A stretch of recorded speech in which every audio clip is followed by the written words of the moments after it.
টাঙ্গাইলে হেভিওয়েট প্রার্থীদের চাপে উত্তপ্ত নির্বাচনের মাঠ। বিএনপির মাথা ব্যথা, খোদ নিজ দলের বিদ্রোহী হেভিওয়েট স্বতন্ত্র প্রার্থীরা।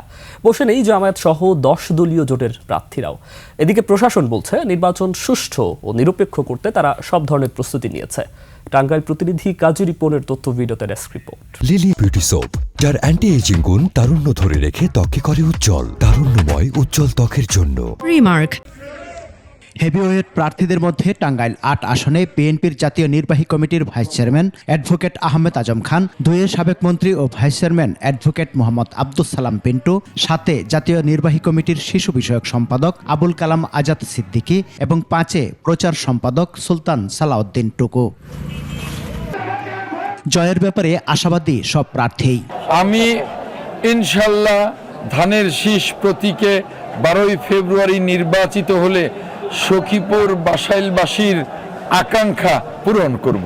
ভবিষ্যৎ ছাত্র সমাজ, যুব সমাজকে আমি সঠিক পথে আনার ব্যবস্থা করব। এটা হলো আমার প্রথম একটা পদক্ষেপ থাকবে। আস্থার প্রতীক ধানের শীষ, এই সদরের জনগণের আশা আকাঙ্ক্ষার প্রতীক ধানের শীষ, উন্নয়নের প্রতীক ধানের শীষ।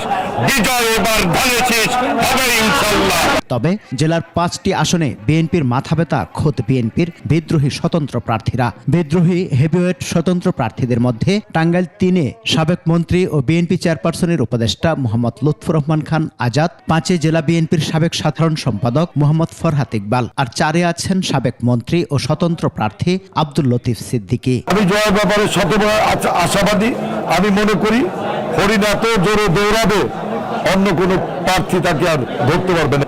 প্রশ্ন হলো আচরণবিধিতে কার্যকর কতটা হবে। কার্যকর হলে খুবই আনন্দদায়ক হবে। অন্যদিকে জেলার 8টি আসনে জামাত, এনসিপি সহ 10 দল সমন্বয় করে প্রার্থী চূড়ান্ত করায় জয়ের ব্যাপারে তারা বেশ আশাবাদী। আমরা দুর্নীতিকে সবচেয়ে বেশি সমস্যা মনে করি। দুর্নীতি দূর হলে সকল কিছু করা সম্ভব। বাংলাদেশের সকল জনগণের মান উন্নয়ন করা সম্ভব। রাস্তাঘাট, বীজ, কালভার্ট, শিক্ষা, চিকিৎসা, যা কিছু সব কিছু করা সম্ভব। উৎসব মুখর, সুষ্ঠু ও নিরপেক্ষ নির্বাচন করতে প্রস্তুতির কথা জানায় প্রশাসন।